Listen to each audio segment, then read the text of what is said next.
All right, ladies and gentlemen, let's welcome a wrestling legend from the women's wrestling division. Let's welcome Princess Victoria. How's it going? Going good. How are you doing? Oh, doing so well. I mean, it's nice to hear from professional wrestlers like you in the territories. I've been watching a lot of wrestling from the territories, a lot of other stuff, and it seems you are the most underappreciated in professional wrestling. I see that you were a hardworking wrestler during your time. What got you into the wrestling business? I got tricked. You got Pure and tricked? simple. I got tricked. I left home at 14, and if you read my book, it's all in there as to why. And I was working at Denny's on the corner of 23rd and Burnside in Portland. And during the time that I was working there, I had started going to the matches, and I'd gotten to know Sandy Barr, Dale Weir, all of the security guards, some of the wrestlers, and I started going there and just getting general admission, and then I started dressing up, and I showed up in a dress and a pair of candy high heels one day, and Sandy handed me a ticket, and it was front row.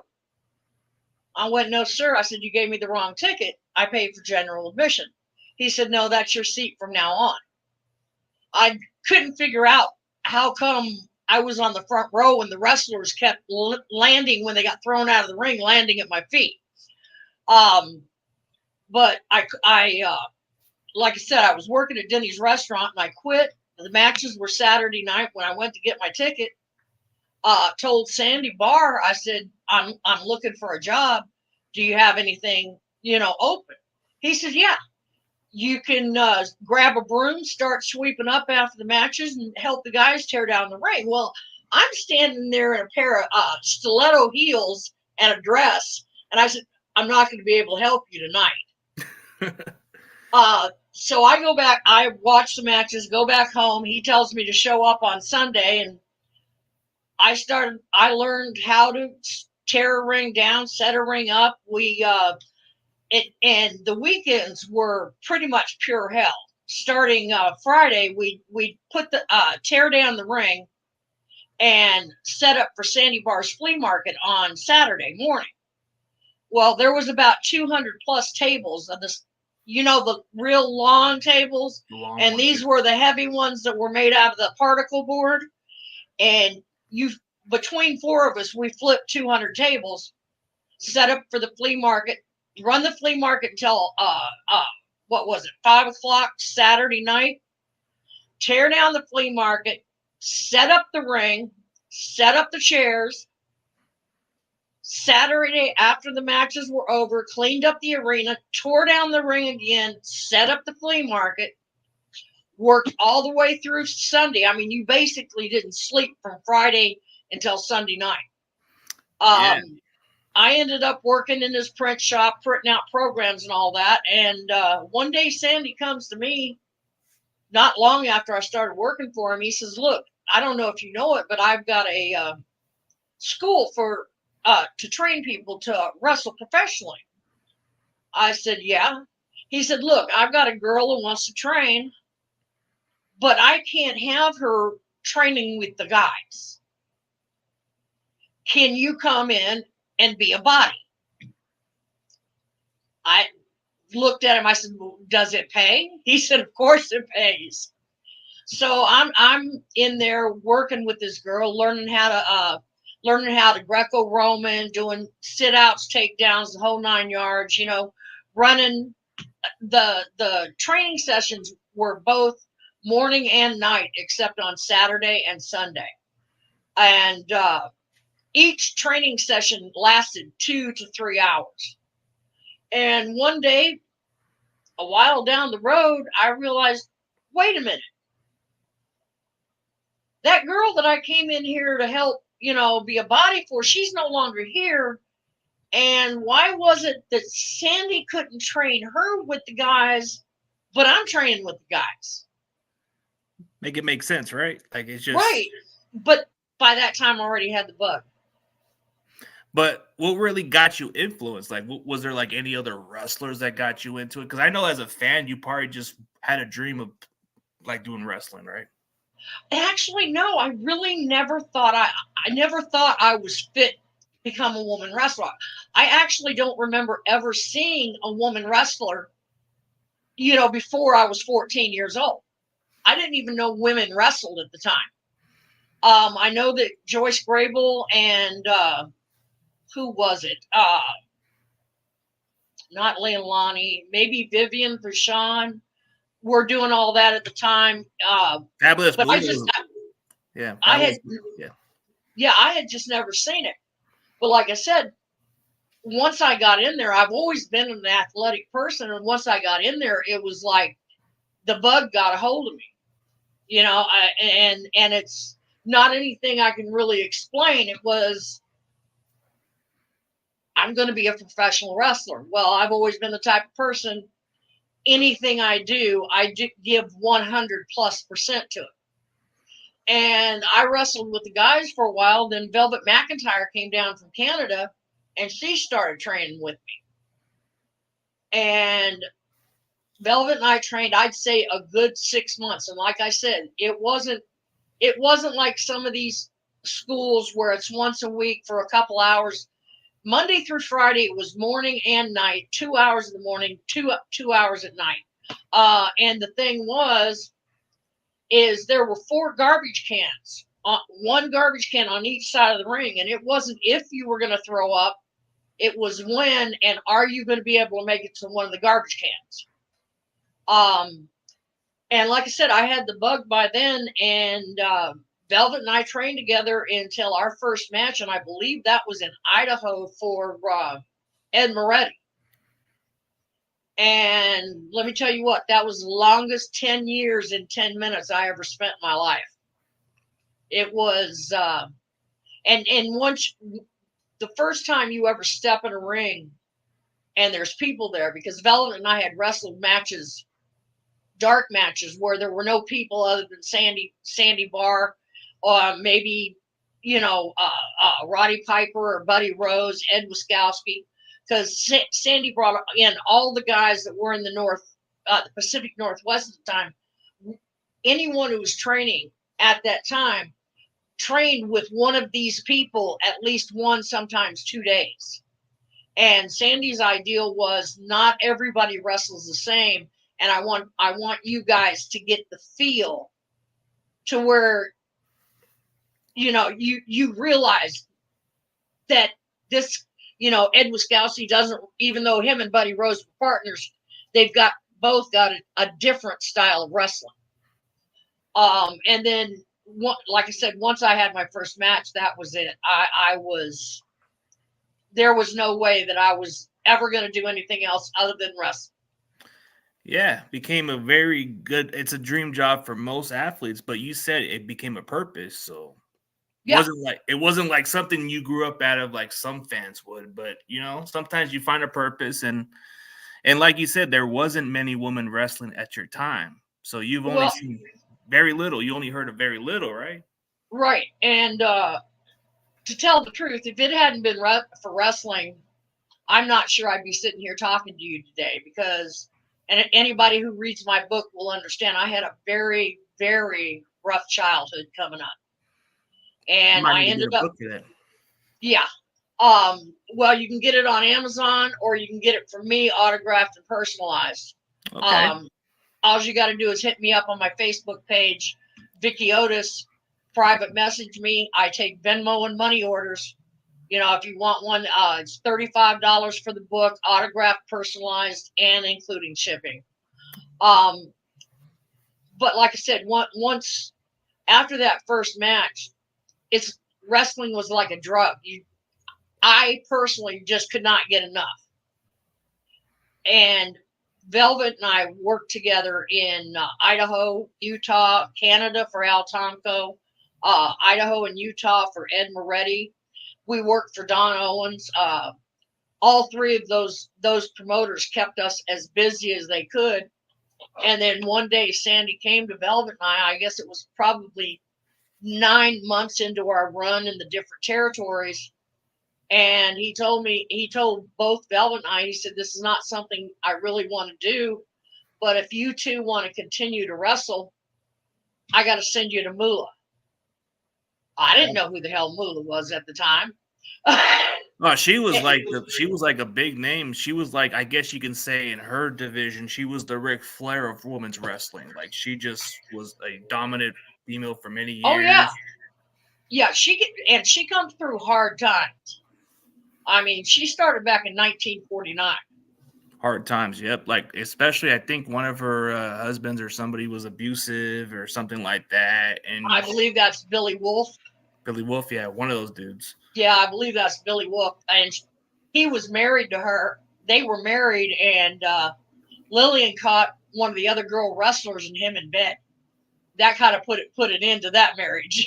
Yeah, it sure did. I mean, but But you know, and also in my day, these days, most of these kids that wrestle, they wrestle once, twice, 3 times a month. When I was in wrestling back in the territory days, you worked 6, 7, sometimes 8 matches a week or more. Um, Especially during the summer and during fair season, there'd be a night match in the town, and then there'd be a day match at the fairgrounds. And you were on the road basically, 24/7, 365. And and I was blessed to come up in the Pacific Northwest wrestling because I had people like Ed Wiskowski, Buddy Rose, the Kiwis, Butch and Luke, Roddy Piper, Lord, uh, there, what's his name? The French guy who did the model, Ricky Martel. Ricky Martel, yeah, he was a Canadian wrestler from over there. Yeah, he was another guy, and then wasn't Pat Patterson around the territory or not really? Mm-mm. I never met Pat Patterson until after I left the Pacific Northwest. Oh, I don't remember him ever being there. We had people like Lonnie Main, Dutch Savage, Don Leo Jonathan, the Kiwis, uh, and the Sheepers. Kiwis, Lord Jonathan Boyd and his partner. I cannot remember his partner's name to save my soul. But I don't ever remember seeing Pat Patterson. so But when I came up, like I said, I come up with some of the greatest names in wrestling. And when I came up, it was a family. Yeah, you might fight with one of your brothers, but if your brother calls and says, I'm broke down 20 miles outside of so and so, it doesn't matter if you're mad at him or not. You get in your car and you go get him. And that's the way it was then. You know, other names that helped train me: Rip Oliver, the Crippler, Rip Oliver, Stan Stasiak. Like I said, some of the greatest names in wrestling. And I was treated like a little sister. You didn't mess with the princess, and you didn't mess with Velvet. there was a lot of the respect coming into the territory. Once you became one of them, they backed you up any other way. Like I heard this one interesting story. Like you even said something about kayfabe, but like there was this one incident where you actually kind of kept it so quiet. But then there was this incident where your brother just attacks Buddy. Was it Buddy Rhodes or something? Or Buddy Rose. Yeah. We had been. I can't remember why Velvet wasn't there. I think it had something to do with her green card in Canada. And I was on my own, and God bless him, Don Owens, he found a way for me to wrestle so I'd have a payday. This was back in the days when the promoters had hearts. And there was an 8-man battle royal coming up, and they decided to do it in my hometown. And I was up there, of course, in my dress and all that, up in the crow's nest with the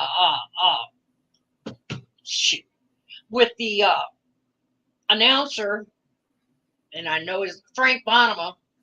And I was doing an interview about how I was just as much of a wrestler as the men were, I deserved a chance, to be in the eight man over the top battle royal. And Buddy Rose come up running his mouth and was hollering about, how women belong barefoot in the kitchen and pregnant.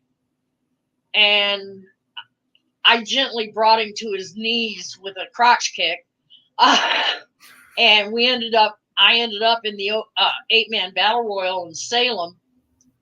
And I ended up being the second to last man out. It was me and Buddy Rose.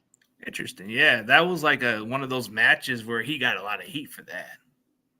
Well, yeah. Well, Buddy made me by having me in that battle royal in my hometown.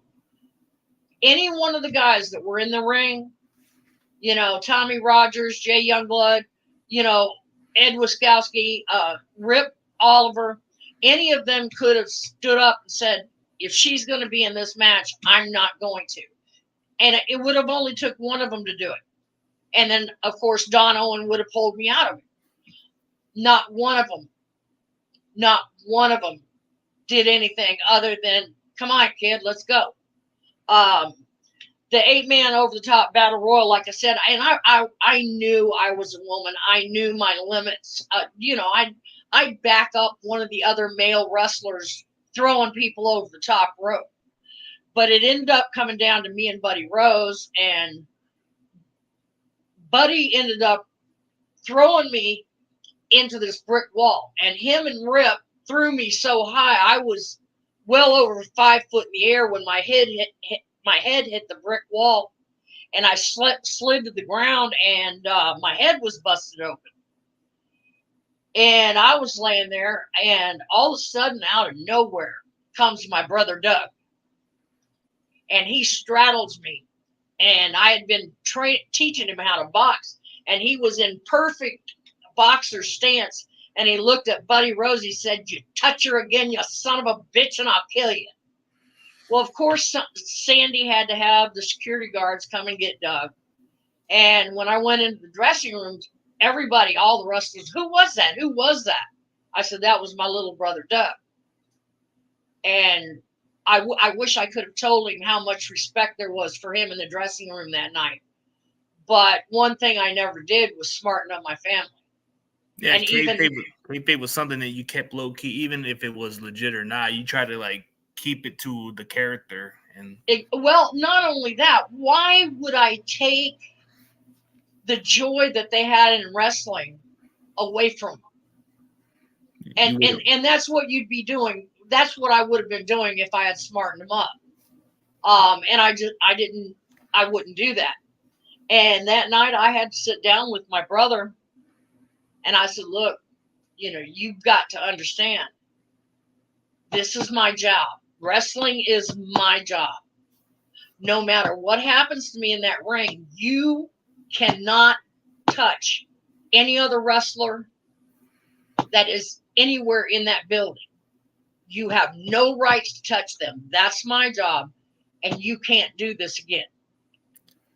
And it was hard to do it like that, but like I said, I didn't want to take wrestling away from him. No, you wanted to keep the wrestling thing real, because some people have different perspective of the kayfabe. The one thing that kind of ruined the kayfabe was when they had the Clique do it into an incident. That's what really killed the characters. When they had those individual wrestlers try to go into the ring and hug each other after one of them was about to leave. That's what people were complaining about the kayfabe for. But right, and yeah, and like you said, if you didn't protect the kayfabe, you said you would have been out of wrestling. Oh, there was no ifs, ands, or buts. Yeah. In that day, if a good guy was caught with a bad guy or girl, in the 7-Eleven, in the bar, in a restaurant, both of you were automatically fired. Yep, they can't have them all near each other. Even if they're buddies outside the ring, they try to keep it as professional as they could. Right. Because, and it's one thing I asked Sandy, I said, and I was a great boxing fan at the time, why is it that George Foreman and Muhammad Ali can be friends after the match and shake hands, but we can't? And he basically said exactly what you said. the fans did not want it that way. No, And in my day, you fed your fans. they want to buy into the they're like, it's like watching like a show. Like, if you watch Batman and Robin, do you want Batman to be friends with the Joker? No, you want him Mm-mm. to be more like the same character. That's what Right. it was in wrestling. There's the kayfabe where people kind of just like kind of don't understand the difference. You want to protect the business and keep it professional as you can. Oh yeah, I've been in so many trunks pulling up to an arena. It isn't even funny because I used to, although I was a baby face, I always hung with the heels, Yeah, they and I kept trying to get them to turn me baby face, and Sandy said, or to turn me heel, and Sandy said, you can't do that. Number one, you're Indian. That is the first reason you cannot be a heel. Number two, your face is too pretty. You would not get over as a heel. And that pretty much stayed true until 82 or 83. I And mean, that's when I started going out of country to Trinidad, Santo Domingo, Puerto Rico, and Japan. so what was the difference from those territories that you started off from the Pacific Northwest? You had a different, like you said, that was like your own home territory over there. But when you went to those other wrestling promotions, what was the difference like working with those other wrestlers? Well, by the time that I started going to other territories, very seldom would I go into a territory that there was not one of the wrestlers that I came up with. In Louisiana, it was Magnum TA, Matt Boren, and Terry Taylor. New York, it was Roddy Piper, Afa and Sika, the Samoans. Um, it just seemed like anywhere that I went, there was someone that I came up with. And so I was me and the girls that I had with me were taken care of because of that. Because, like I said earlier, I was considered little sister. The one that they protect the most. Yeah. Well, I'll give you a thing on that. Matt Boren, bless his heart. Matt Boren was a shithead. That clown, that Doink the Clown guy. Yeah, that guy was. Yeah, Doink, the original Doink. Doink the Clown, yeah. And him and his dad, he was coming up in the Pacific Northwest just like I was. And I'm not going to say I was ever innocent, but Matt Boren wanted to date me, and I just wasn't interested. So he turned into like the little boy on the playground pulling your pigtails. He was always giving me some kind of racist shit. And one day, and forgive me for being gross, but one day he reached into my grip and he held up my underwear and he hollered out to the entire dressing room, "Look, she can't even wipe her ass properly." And it didn't faze me at all. I just looked at him, kind of gave him a sideways glance. I said, "Matt, that's blood." He dropped them underwear just as quick as you could see a strike of lightning. Ooh. Well, the next Thursday, now Tony Bourne, Matt's dad, was exactly the opposite of Matt. Tony was a perfect gentleman. And we were in Eugene, and Tony called me over, and one of the things that was drilled in my head about wrestling was when an old timer speaks, you shut up, and you listen. You open your ears, you listen, and you do what you're told. And Tony Bourne was always a gentleman. And I had my gear on, and he said, "Princess, come here." Yes, sir. And I came over. He said, "I want you to sit on my lap. I want you to put your arms around my neck, and I want you to go with whatever I do." Okay. And I did what I sat on his lap, put my arms around his neck, and out of the blue, Tony Bourne laid a lip lock on me. He bent me backwards, and I was told to go with it. And So I went with it, and all of a sudden you heard thunk, because this is back in the day when we had the lock and grip, the steel cases with the lock on them. Yeah. And I heard thunk. And then the next thing I heard was Matt Boren go, "Oh, hell effing no." And Tony let go of the lip lock, sat me up, looked over my shoulder, and he told Matt, he said, "Look, you're not going to disrespect my new wife, your new stepmother." Was that a real? Oh, that was just the start for a solid week. Ooh. Tony and I were joined at the hip. We ate together. We stayed in the same motel room. We went to and from the matches. Whatever. We went to the gym together. Whatever. If you saw Tony, you saw me. And for a solid week, Matt Moran thought I was his new stepmom. That had to be one of those ribs where, in those days, but in today's wrestling, you can't even do much ribs like that. Like, see, this is what I'm talking about. These type of territory stories that you don't even like, in the way how Matt Moore, like you said, the way how he harassed you, that would have been considered kicked out of the wrestling business, or they would have been punished.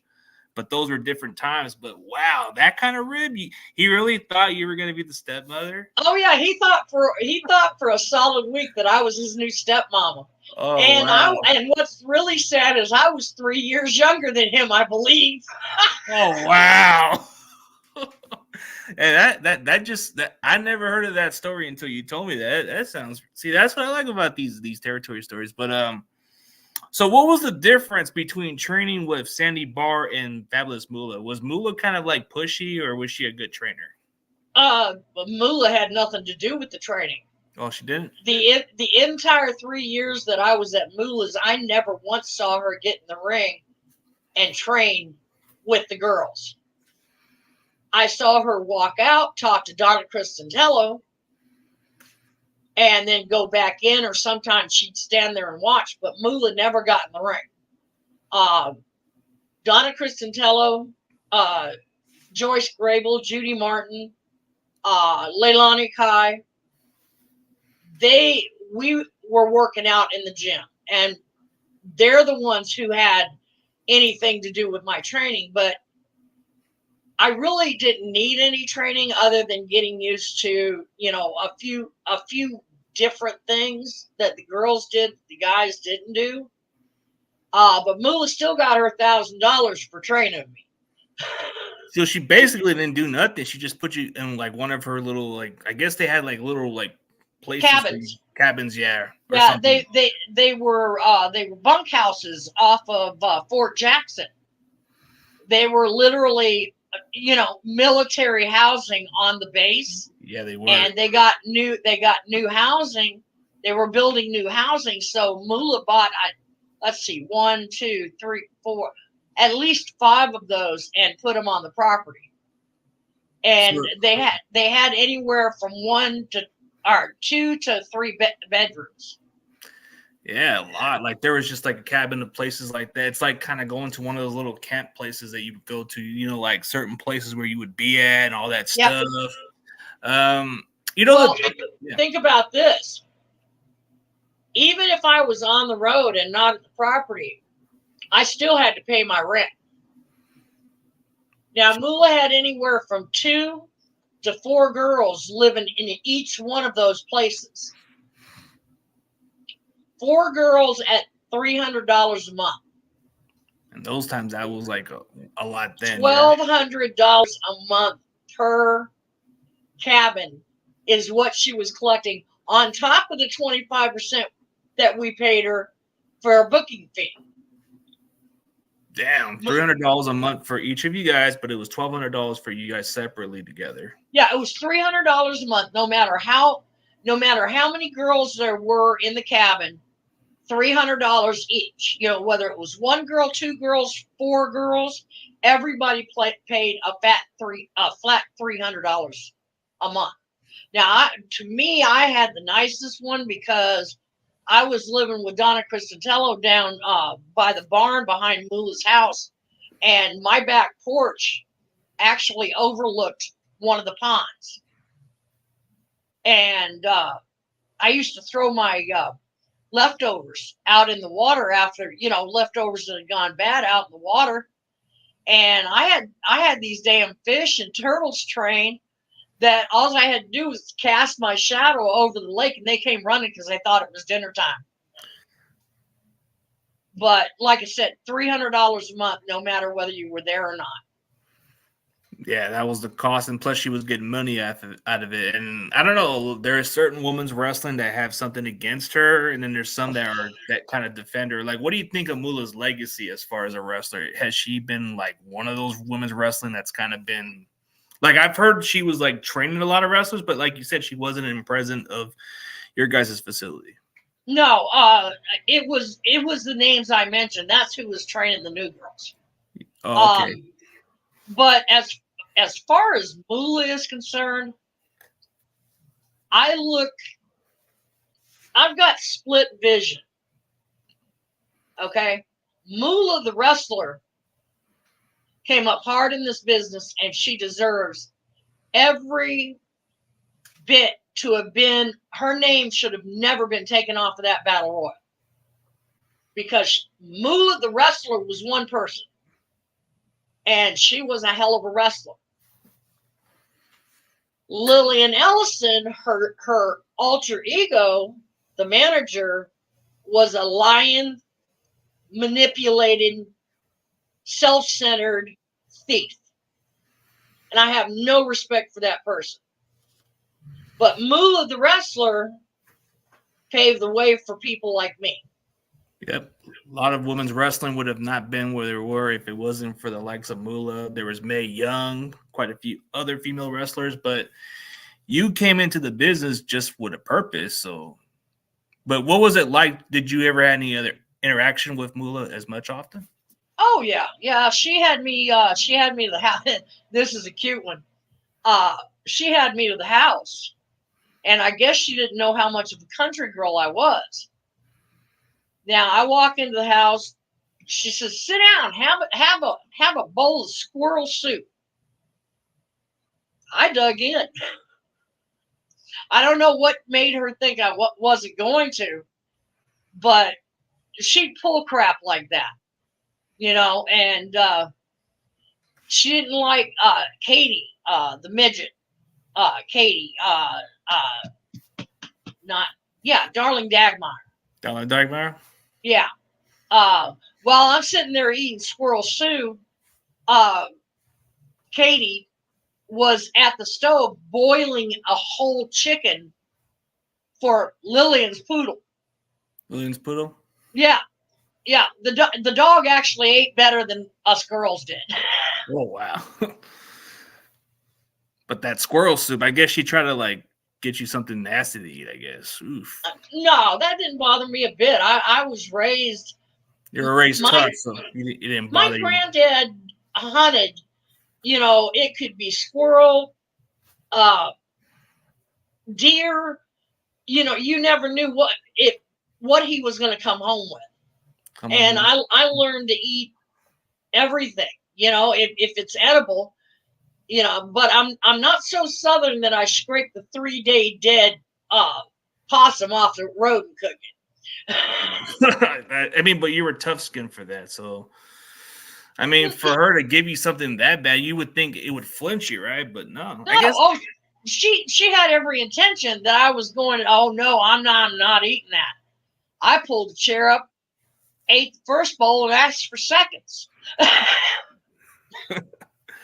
But so when you came into the WWF at the time, there was the title where you guys were the first inaugural women's tag team champion. So was that just something out of your something that they just put out there and you guys competed out of it? Well, the World Women's Tag Team belt has been around. That specific belt, the one that I wore, has been around for probably 40 years before Velvet and I got it. because I've seen pictures of Tony Rose and Donna Cristantello with it before, and then of course Joyce Grable and Wendy Richter were the people that Velvet and I, won the titles from. We were, as best as I know, we were the first women's tag team champions for the WWF. And I also, before Velvet and I got the tag team belts from Joyce and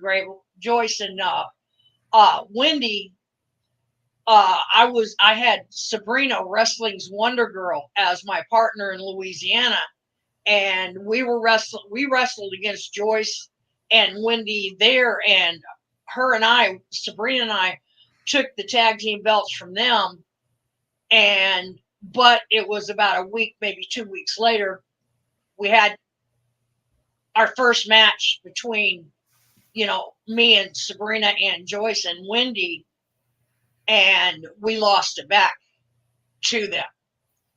And then after that is when I got Velvet as my partner. Oh yeah, you and Velvet had some good chemistry and all that stuff. So from the beginning, literally from the beginning, whether we were wrestling with each other as a tag team or against each other, it was synchronicity, I think is the word. It was like natural. It was natural. It wasn't work. It wasn't a job. We enjoyed getting in the ring and wrestling each other, because we never had two matches that were the same. That used to be my great big peeve, is the guys would wrestle the same match Monday through Friday in 5 different towns, and it'd be the same match. But with Velvet and I, when we were fighting each other or fighting together, like I said, it was never the same match. It was a little different type of style of match you guys had. Well, yeah, and we actually wrestled back then. There were flying mirrors, there were small packages, there were backdrops, there were flying off the second and third rope for a body splash for a finish. And we knew the difference between a headlock and a hammerlock. And there for a while, some of the people that Vinny was booking, they didn't even know what a headlock was, much less how to reverse a headlock and get your opponent into a shoot. Like a back suplex or something? No, reverse a headlock into a hammerlock. Okay, yeah. You just turn, like, you kind of just, like, when you're on a headlock, you can either just turn around, reverse, and then do the hammerlock or something like that. Yeah, or you can sweep a leg, drop down and turn it into a small package. You can power your way out of it, end up with test of strength. There's so many different things you can do to get out of a headlock. But answer me this: how long has it been since you've seen wrestlers even use a headlock or a hammerlock? Not as much often. Or a full Nelson, or a backdrop, or a flying mirror. Well, for a full Nelson, I've seen it like almost 10 years ago. A guy named Chris Masters used the master lock, but he called it like it's a full Nelson move. And then there's the one where certain wrestlers would try to do like something like this, but they can do a back suplex reverse. Right. But it wasn't like the way you said it, the way they reverse it. Like, right. Like they could either just try to go like this, just hit them right there. Yeah, we did. Yeah, that too. That was, an elbow to the stomach or to the ribs. Yeah, the ribs work better. It's always more effective when you hit the ribs more than the stomach. Right. And unfortunately, there for a while, like I said, you didn't see any old school wrestling. I quit. I think the day that I quit watching wrestling on TV was I want to say 1987, 88, when we were in Kuwait. and Vinnie Mac took the crew, the WWE as it was called then, due to the lawsuit, and he took everybody to Kuwait to entertain the troops.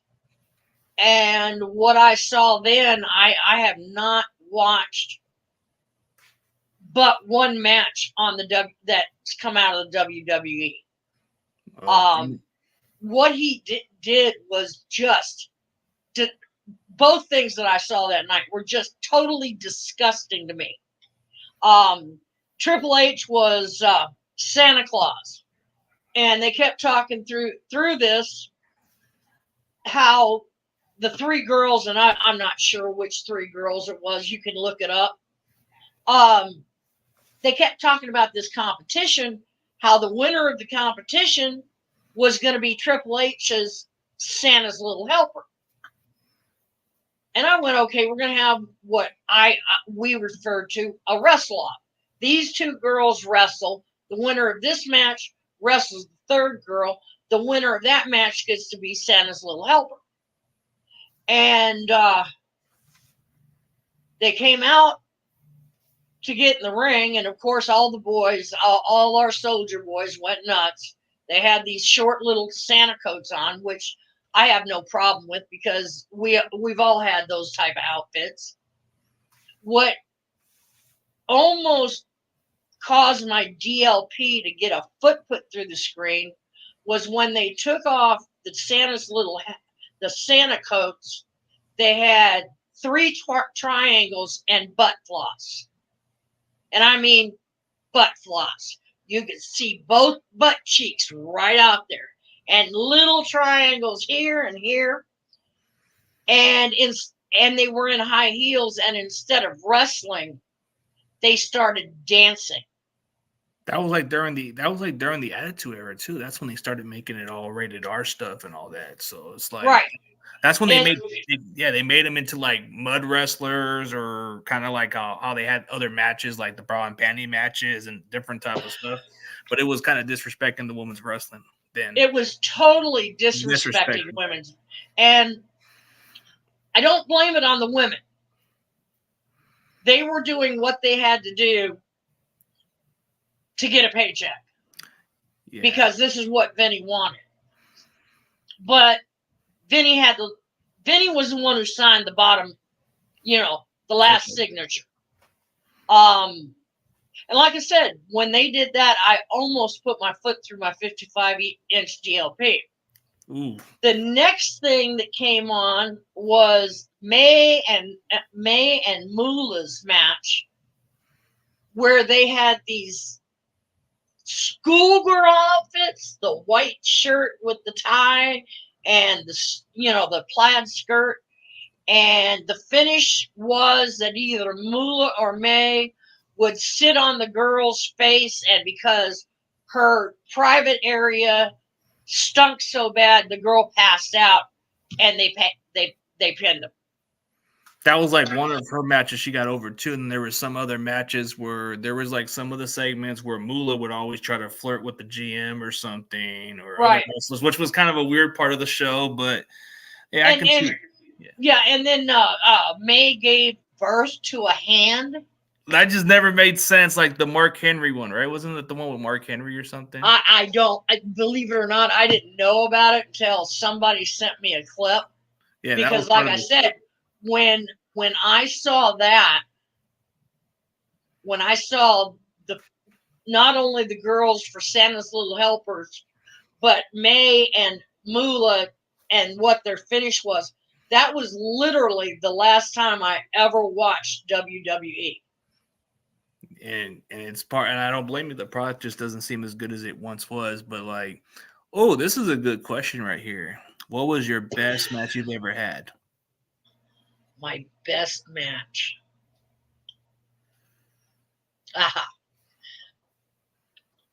The most fun I've ever had in a match was with Judy Martin. And we were on live TV. Well, Judy had bobos coming and going. I mean, she had big bobos. And every time she'd cover you, it'd be like this. The Bobos would be right here. You couldn't breathe. Well, one night we were on live TV and I was in a mood. And the first time and this was live TV, no 30-second delay, nothing. It That was went live right TV. out. And she covered me. And when she covered me, I blew a Zerbert on her breast. Judy jumped up like a scalded cat, but she couldn't say what I had done because we were on live TV. That's how bad it was? Oh, it was fun. Probably the best match I've ever had was Velvet McIntyre had to be the best, and it was in a place in Canada in the deep woods, and we followed Hawk and Animal. Now, understand, this is when Hawk and Animal started out. They weren't the Road Warriors yet. Before then, yeah, they were just right. And Velvet and I are sitting in the dressing room, and you can hear boo, fake, boo, because they were really bad when they started out. I don't know who trained them, but he had no business putting them in the ring at the time. And it wasn't their fault. It was their trainer's fault. But Velvet and I look at each other and we just shake our heads because we know we've got to change the crowd's mind. We have to turn them around. We've got to turn them around, right? And make them believe again. And I grabbed Velvet by the back of her hair, grabbed the back of her swimming suit, and I threw her over the top rope. Well, she thought she was being cute, and she landed in the second row on top of people. And I just looked at her and I went, damn it. So I run back, I hit the ropes, I jump over, I land in the second row with Velvet, on top of Velvet. And we start fighting and rolling over the first and second row until we dropped off the people in the first and second row onto the floor. And when we left the ring, those people were patting both Velvet and my back, going, now that was wrestling. So that was one of your best. Yeah, that's probably one of my favorite matches. Yeah, and then, like you said, your career was cut short with an injury. It was like during a match in 1984, but was it just a neck injury that you suffered significantly? Well, believe it or not, I just found out today that the vertebrae in my neck where I broke it have naturally 3, 4, and 5 in my neck have naturally fused together because of the break. We were in Philadelphia. We weren't at the Superdome, the Spectrum. We were another building that was in the maze there at the Spectrum, and young lady by the name of Despina Montagas picked me up, and I can't remember if it was to hang me in the ropes or to pile drive me, but she tripped over something in the ring, whether it was a wrinkle in the mat or a tear. She tripped, and when she tripped, she ended up sitting on my head, and my head was like this. I mean, I can't do how far it was, but my eyes almost hit my belly. I finished the match. I didn't think anything of it because it's wrestling, my adrenaline.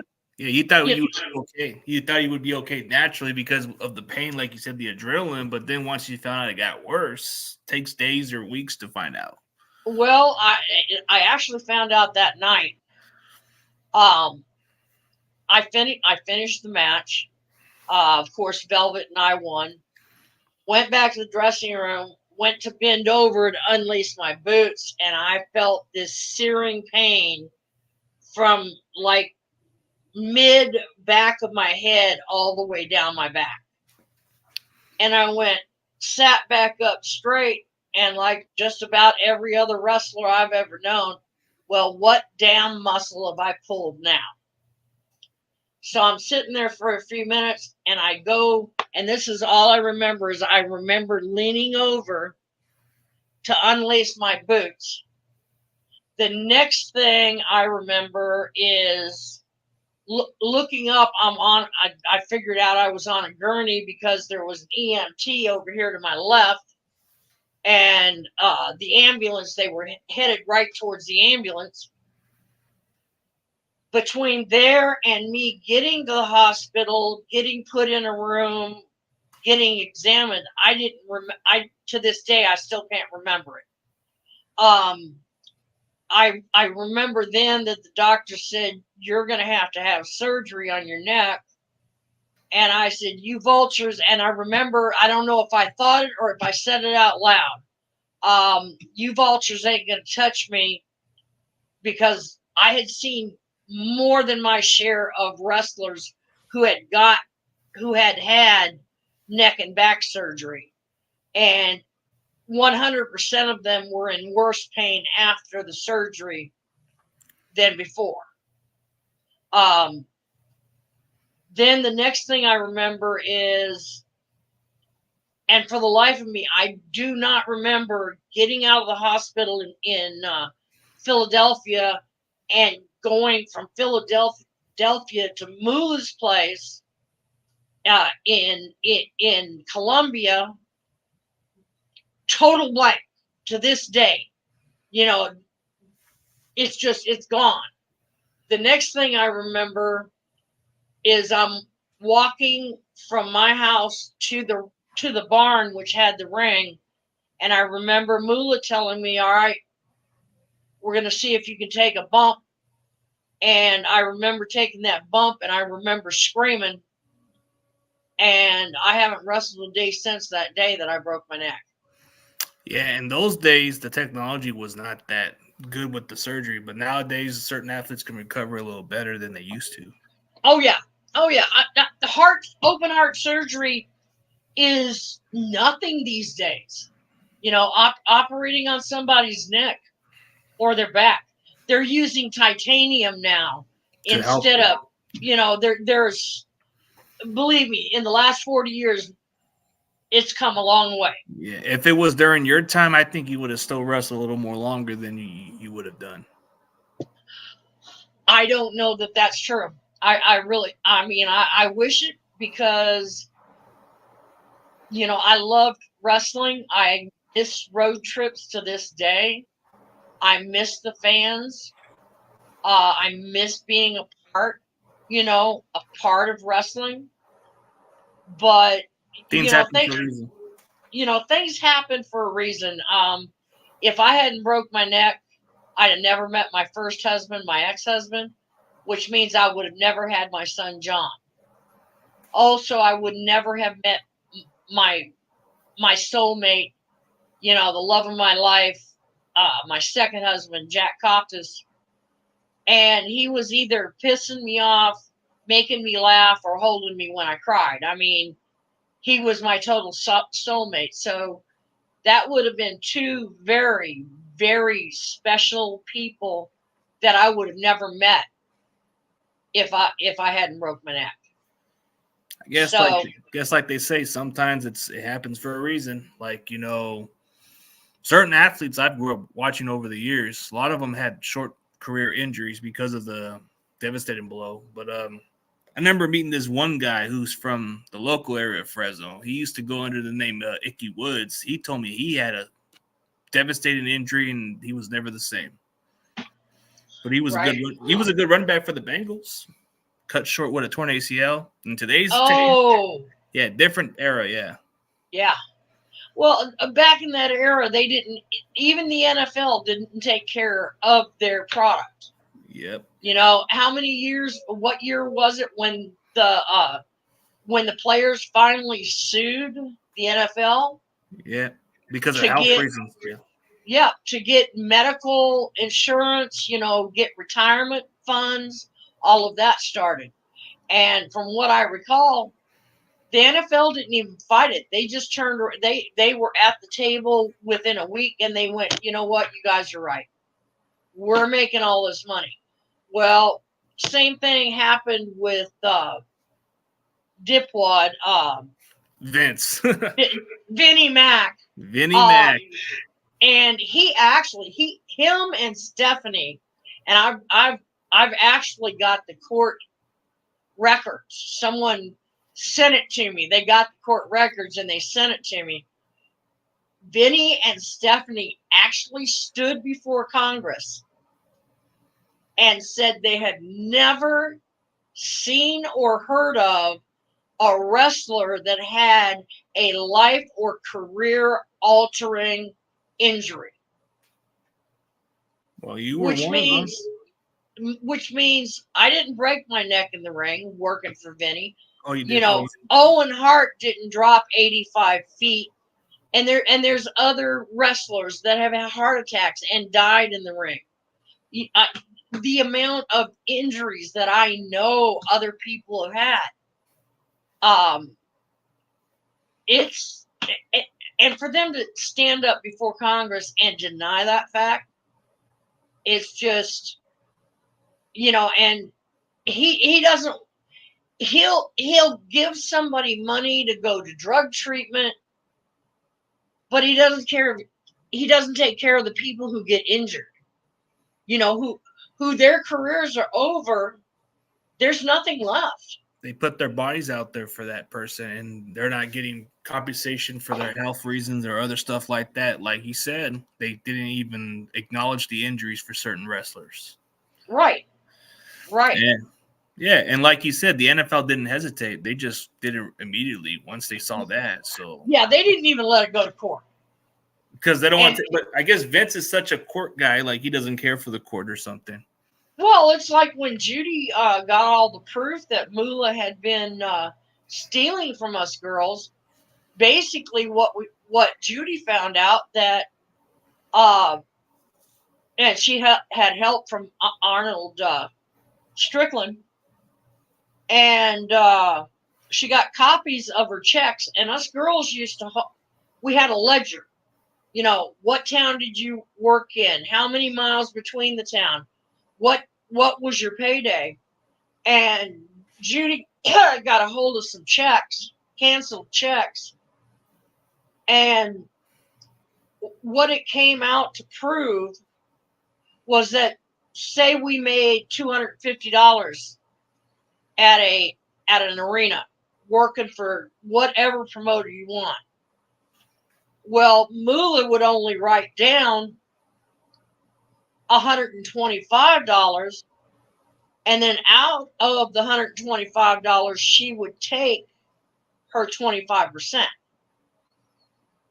And that was proved beyond a shadow of a doubt. And Judy went to a lawyer, and the lawyer told her, yeah, you obviously have the proof. It's right there. But you don't have enough money. You cannot fight Moolah and Vince McMahon's 5 lawyers. You don't have enough money to do it. That's what's so hard about them in court, is because they have 5 lawyers. Like you said, they have a lot. Mm-hmm. Well, and you know about the lawsuit, right? Yeah, the lawsuit with the female wrestlers, with Vince McMahon's incident, and he has like one of his guys getting the blame also. No, there was lawsuit over white matter on the brain. Yeah. And that was done by Kairos. Yeah. I believe it's Bill Kairos. And he took it to court. And I was part of the lawsuit, because there's no doubt that I've got injuries that will never heal. Yeah, it's permanent injuries. It just stays there. So it's like, and like I said, I'm 62 years old. This happened in 1984. I'm still waiting for a phone call from Vinny. He doesn't care. That's how much Vince feels about certain, like if you're not making his money, I guess he just doesn't value all those other wrestlers. Well, look at what he did to Piper. Yeah, Piper was one of those guys too. Piper made him money. That's what he treats him as, like a top guy. And 3 weeks before Piper died, he made the mistake of pulling a joke on Triple H on his podcast. Within 24 hours, they had stripped Piper of every way possible for him to make money in wrestling. Canceled his podcast, canceled his shows, Piper's Pit, where he wasn't wrestling anymore, but he did Piper's Pit. They canceled everything because he had somebody imitate Triple H, and it was a joke. And they basically destroyed Piper over a joke.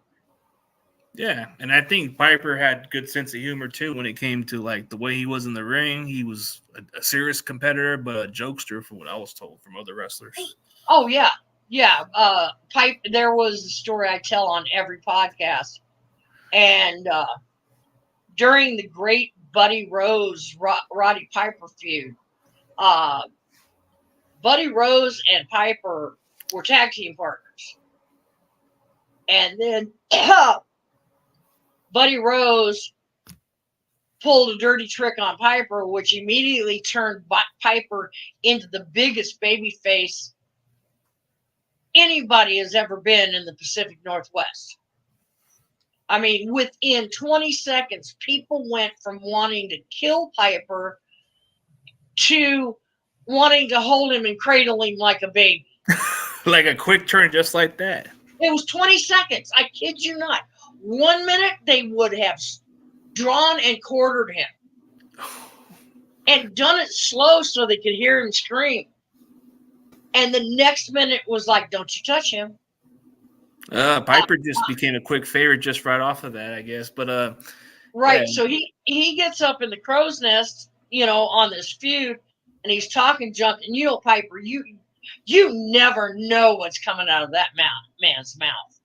He just comes out of nowhere. Like he'll just do something randomly. It's just He didn't have any writers in the WWE. Yeah. I guarantee you. Whatever he did on his Piper Pit, he would just ask the random dumb questions. Like he'll be like, "Tell me why this happened," or this, or he'll just smack them. And then he did it to Jimmy Snuka and other stuff, and then he did it to other like wrestlers. He did it to me too. But anyway, Piper's up in the crow's nest, and Don Owens was small of stature, and you always knew when he was mad because he almost did the goose step. And Piper's up in the crow's nest. We're all watching because, like I said, you never know what's coming out of his mouth. And Piper goes, I got enough room in my belly button for Buddy Rose's brain, a cockroach egg, and the heart of a promoter. Now, this went out live. And he did it on live, so that kind of just... He said about his belly, more brain in his belly. A promoter's heart was the thing. Yeah, promoter's because heart. Don had a monitor in his office where he watched all the interviews. And after this interview, the dressing room is dead quiet. You could have heard a pin drop. And here comes Don Owens. And he's goose stepping, and I mean goose stepping. And he walks up to Piper. He says, "Let me tell you something, Mr. Roddy Piper. That was the best damn interview I've ever seen." Yeah. And we all knew he was fired because you never picked on the promoter. Like he just that's what made Piper so good in a lot of different ways. When he did his Piper's Pit, he started becoming such a guy that just asked a lot of these other wrestlers, they imitate exactly the same as Piper when it comes to like their own little show. They'll just get to the questions, but then he'll just like knock on them on those questions, and it would kind of annoy them in some ways. That was his intention. Well, like Piper said, once you have all the answers, I've already changed all the questions. Yep, that's all he does. And then he says, "No, I'm not done with this question. We got to complete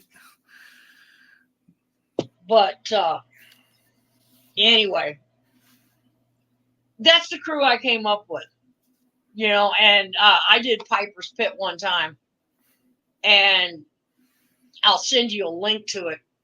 I gotta check it out. And But yeah, it was.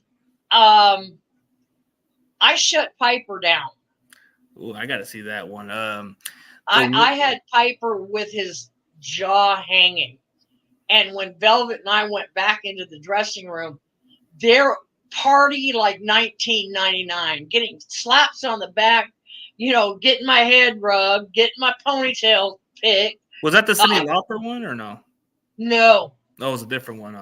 No, this is Piper was going on about how people were sending him letters and all about, are you as good looking as you look on TV in person? And if I tell him yes I am, I sound like an egotist. If I deny it, I sound like a liar. And then he went on and he was talking about Velvet and I being lady wrestlers. And at the very end, he goes, well, how can you be a lady, when you pull hair and you're, punching people and doing all this in the ring? And I told him, key word is, I'm still a lady. At the end of it, Piper goes, and Velvet got him talking about how he did the same thing in the ring. How can you call yourself a man? And Piper goes, well, I am a man. And I went, that's a matter of opinion. Yeah, but he was such a good. I guess that's why Vince treated him different, because he was making money like most guys. There was just a lot of good top wrestlers, like guys you were in the business with, like wasn't like, so you were in different territories, like the Louisiana territory. Wasn't the $1 Million Man on that territory? Yep, DiBiase. No, that guy was making money. Yeah, he was making money off of his heel turn. I mean, he was a baby face before he turned heel. Yeah. Well, the crew that was in Louisiana and they were selling out at every show was Magnum TA, Terry Allen, DiBiase, Terry Taylor, Matt Bourne, Buddy Landell, the Poet, Savage. Oh, Randy Savage, Macho Man. Yeah, his brother. Oh, Lanny Poffo. Lanny Poffo was there, and it was like all the houses were sold out. Oh, and you had Junkyard Dog. I do believe that's when he was a doing top baby face. Yeah, he was one of their top baby faces. And then I think there was, I mean, I don't know, was Bill Watts kind of like a difficult guy to work with, or was he kind of a good promoter? Bill Watts treated us girls like gold. I've heard mixed reviews of it. Like, I interviewed his son, and he said the way he was wrestling, he felt like he was getting too much of a push. Well, number one, Bill Watts was the only promoter that refused to send Moolah checks for us girls wrestling. He handed us cash in our hands every night after the match. And we were paid well. So he was a fair promoter. Oh yes, very fair. And when Lanny Poffo and I tag teamed against Buddy Landell and Wendy Richter, I got a forearm from Buddy Landell to the face. This was before the broken neck, of course. And I had my mouth open at the time, and when he forearmed me, it popped the cheeks, and you could hear the splat it bounced off all 4 cinder block walls. That feels like pain. That feels like it can just give me like a cringe a little, like just the way you just said it. Like, I feel like when you feel a pop on a certain injury, you just know something ain't right. Well, what he did, this is my cheek right here. He come up like this, and like I said, I had my mouth open just right, and when he hit me, I fell back dead. Oof. I mean, dead asleep. And when he hit me and I fell back, the crowd went dead silent. And then all of a sudden, within 3 seconds, the whole building roared. Now, Lanny is trying to protect me because, of course, Wendy got the pin 1, 2, 3. Lanny's trying to protect me because Wendy and Buddy are in the ring, and the crowd has gotten past the so-called barriers, and they're surrounding the ring. And Wendy, the referee, and Buddy keep walking around me, and they're kicking me, saying, "Get up, get up." Nope. You were just down and out, so I was down and out. And the crowd, like I said, they were at the mat. They had their hands under the bottom ropes. It ended up, and I played it for all it was worth. I was having so much fun. Wendy and Buddy ended up trapped under the ring because there were only 2 security guards out front trying to keep all these fans from killing Buddy Landell.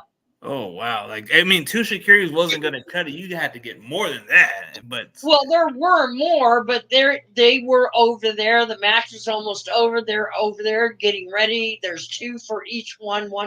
2 for the baby face, 2 for the heel, and then there was 2 at the ring. Yeah, back then security wasn't such a thing. It was just like a lot of fans had found ways to get into the areas. Like, they used to have where, like I heard like a long time ago, like when it came to like fans in general, they were able to just get into the stadium or get into the area and jump in. But security wasn't that good then, right? Depending on what town you were in and what territory. But anyway, okay. Buddy and Wendy go under the ring. They basically carry me out, and Buddy and Wendy are still in the ring, under the ring when they're carrying me out. And we got back to the dressing room, and I heard Buddy holler, "I ain't never doing that crap again." And I heard Bill Watts go, "Yes, you are, tomorrow night." He didn't want to get a lot of the heat, I guess. Well, he was a heel. He should have been ready for it. But anyway, the next couple of days, I had what they called Bell palsy. I had trapped a major nerve between my 2nd and 3rd vertebrae, which had paralyzed the right side of my face. That's what I had before. Well, then you know exactly what I'm talking about. It's like your mouth go like this. Uh-huh.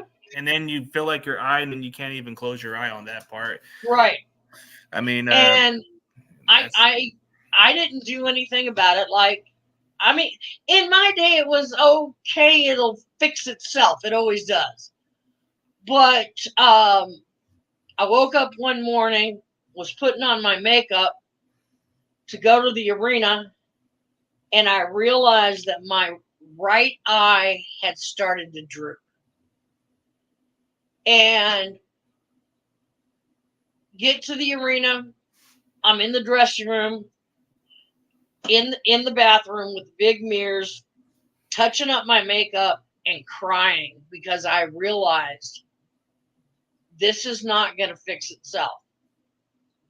My face has started to droop. This is something serious. Well, Magnum TA, Terry Allen, is a very dear friend of mine. We knew each other before we even ever started wrestling. Terry had walked in there and he caught me crying. Although I was trying to be, trying to kayfabe, He looked at me. He says, "Baby girl, what's wrong?" Like I said, Terry and I have been friends for close to 50 years now. Well, I got to get him And on the show one of these days. I heard he was a good wrestler. Like his career was cut short with a car accident, but this guy could have been something special. 1986. Yeah, His career did the same thing mine did. Mine did. 1986. And You think of the times the 80 wrestlings was something special. You had guys like him that had promising careers. Then you had the Gino Hernandez of the world. Could have been something. The Von Erichs. I mean, man, there was just a lot of good stars there. oh yeah, yeah. And anyway, Terry looks at me and said, "I'll be back in a few minutes."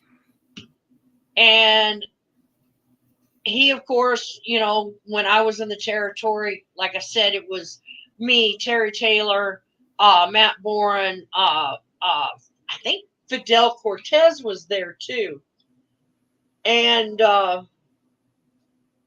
Junkyard Dog, Ted DiBiase. And I ended up at the motel, and I woke up to the phone ringing, and I go to pick up the phone. Yes, Princess. Yes, sir.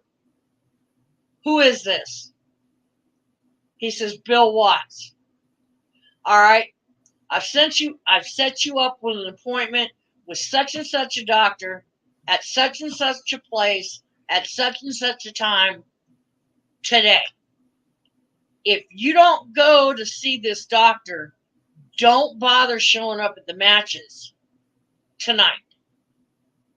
So he was a concerning guy. So I guess he wasn't as bad as other wrestlers have said. I mean, he's got. Well, I ended up going to it was a doctor, but he was also a chiropractor.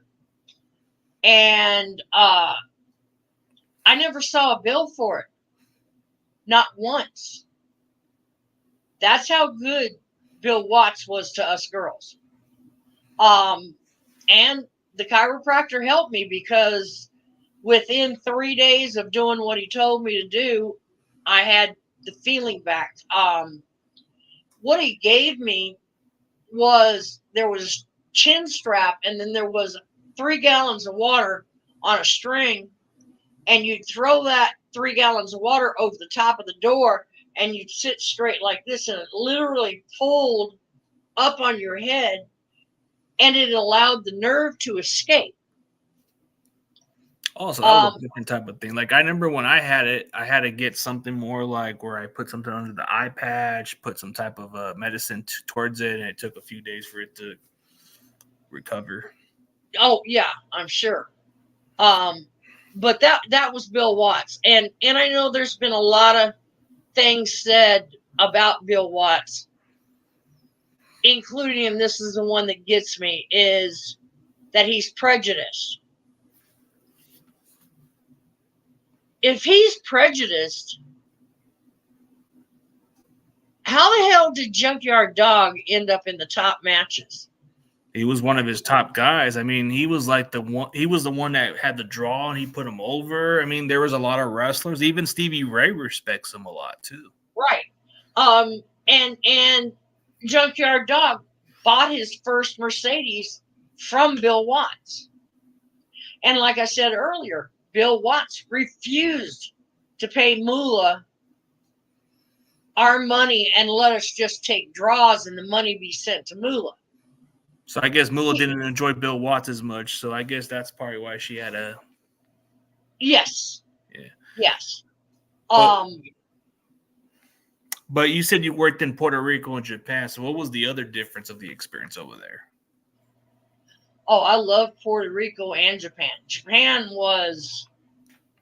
I love Japan because of sashimi and rice, for the simple fact I could eat until my stomach hurt and I'd still lose weight in Japan.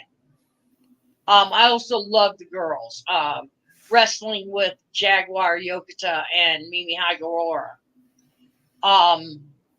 And just the way we were treated in Japan. I mean, we were treated like $1 million. And Puerto Rico, I only stayed there about a week. and it was, Moolah got us a room that was about a block away from the Condado. You go down to the Condado during the day, you find the lounge chair, and this little guy serving pina coladas, and he's got a cooler, and you don't have to get up and go get a drink. This little guy brought it to you. I mean, I enjoyed it, and I got paid well. Trinidad and Santo Domingo, I loved. The extra gift that I got by going to, out of country, Puerto Rico, Trinidad, Santo Domingo, Japan, was I could be a heel. And it was against Wendy Richter. And due to the skin tone, me being brown skin tone, brown eyes, black hair, they already had women in these countries. All the women had that in these countries. Wendy, had the poof hair, the Farrah Fawcett look, green eyes and all that. So of course she was baby face. But being in all three of those countries, I loved it. It was great. I mean, it had to be good to go to those type of countries just to get a different experience out there. I mean, it had to be a fun journey just for you to have, even though your career wasn't too long, but at least you had all the fun and had all the matches and all the stuff you could live on. I mean, you look back at your women's wrestling career, you won the NWA US women's title. You won a title, like you said, that was 40 years before you guys won the title in WWF, which was the women's tag team champion, or world women's tag team champion. I mean, you had some good matches. I mean, even what you just said, the 8-man battle royal, you were put over with Buddy Rose. So and like I said, none of them guys had to do that. Buddy Rose put me over. He made me. And that's the only way I can explain it. He made me. Yeah, Buddy Rose put you over. I mean, there was a lot of matches. Wendy Richter had good matches with you. You had good matches with Velvet McIntyre. I mean, you had a lot of good careers. I mean, some people would say if I go back in time, I wish I never know. But I mean, do you ever wish that you could have did something different, or you just loved wrestling from just going right there? I only have what if in my life, and I'll keep that one close to the chest.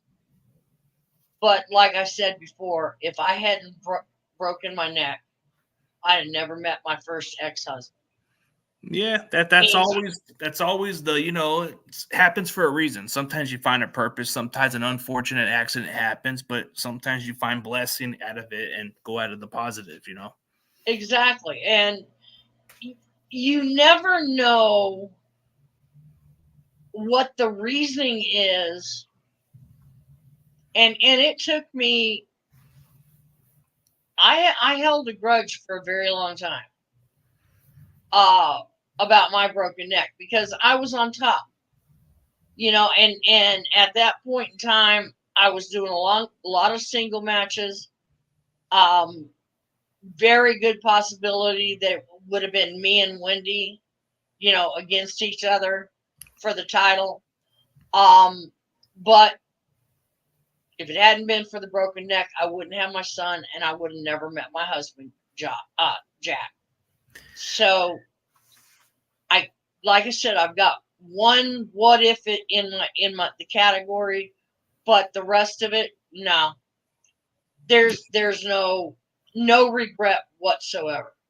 Yeah, most people even say it to this day, but you got to go with the positive and go with the blessing with it. So yeah, well, my son put himself through college. He is now a full-fledged attorney working on the top floor at Liberty Mutual. That's good. And he's a hell of a young man. And like I said, if I hadn't broke my neck, I wouldn't have had that kid.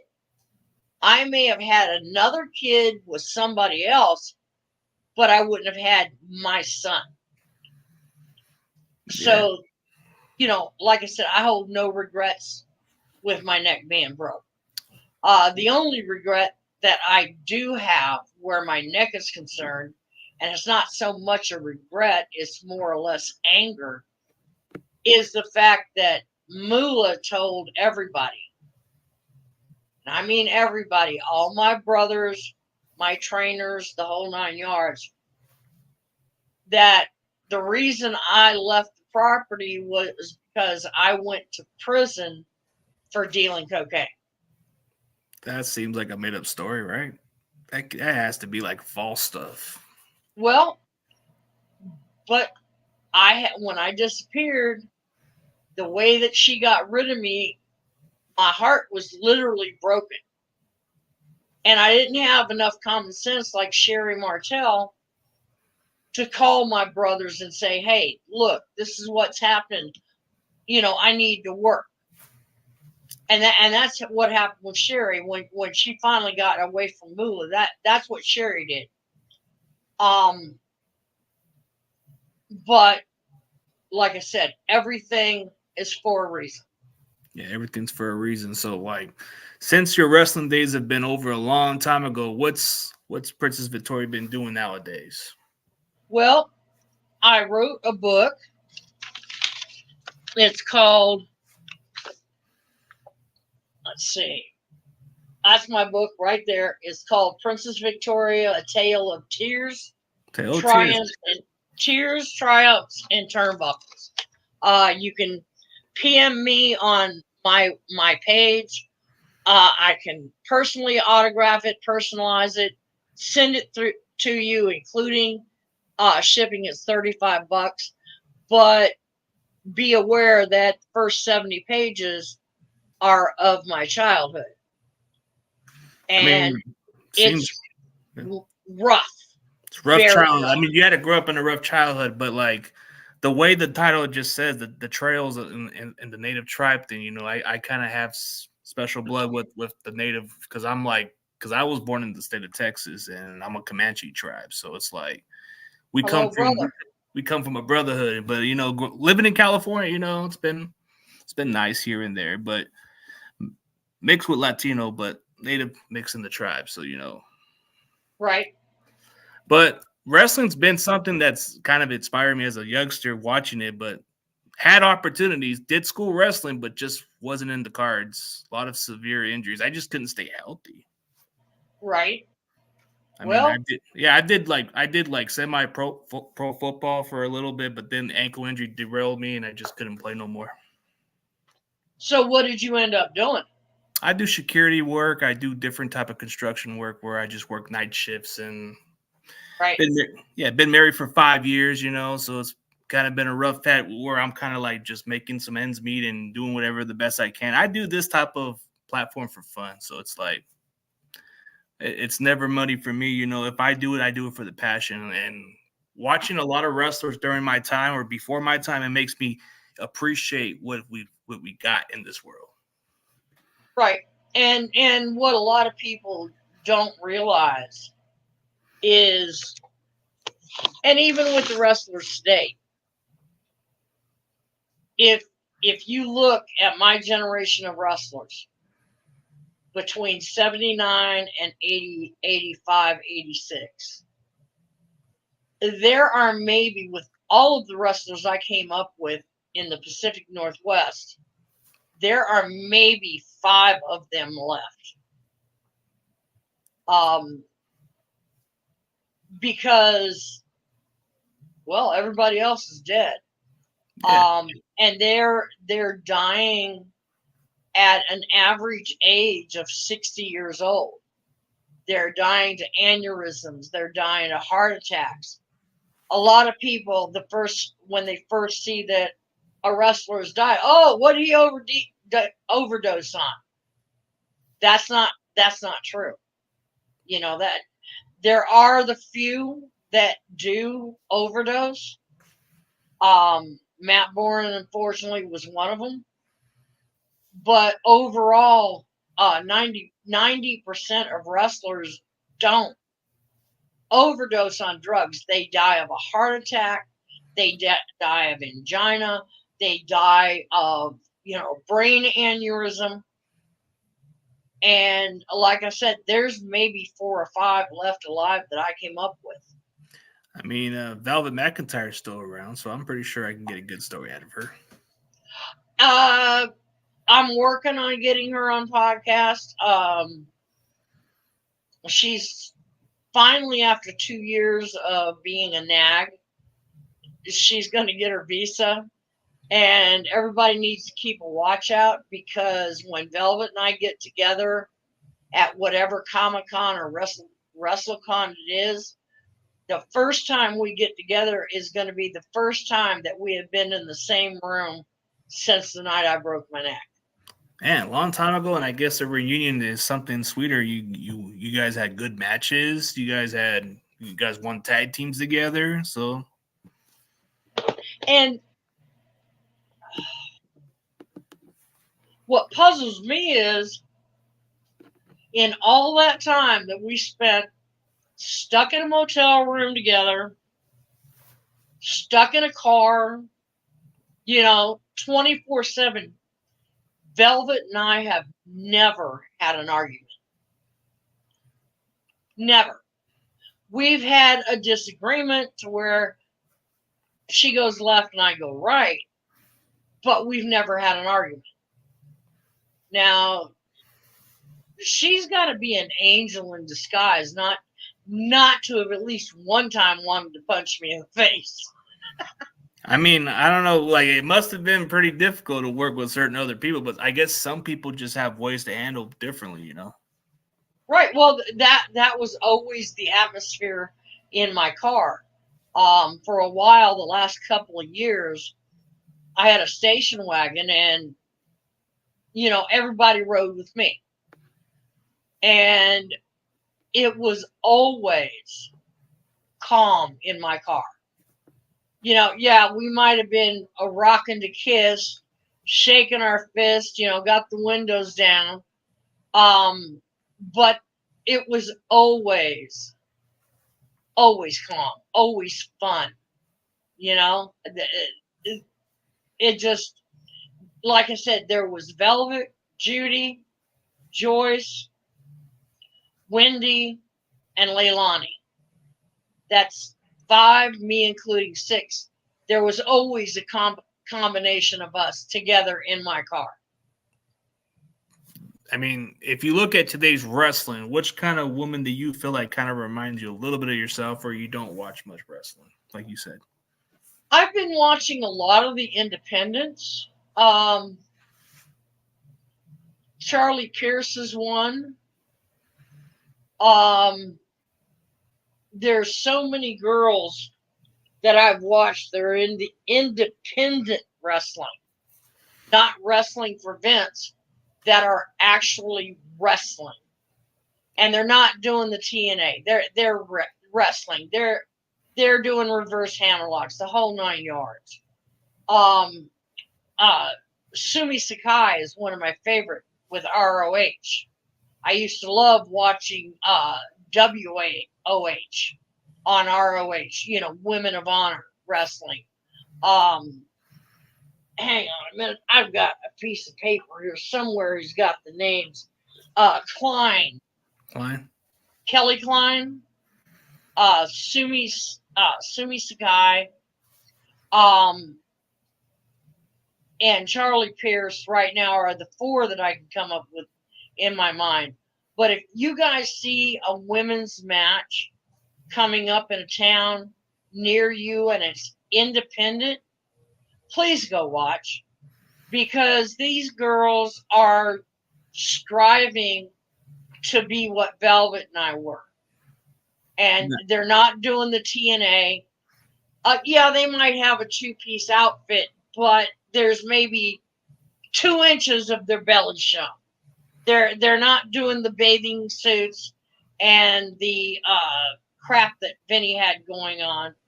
And you really need to support your local wrestlers and women wrestlers, because there's a lot of good wrestling in the independent.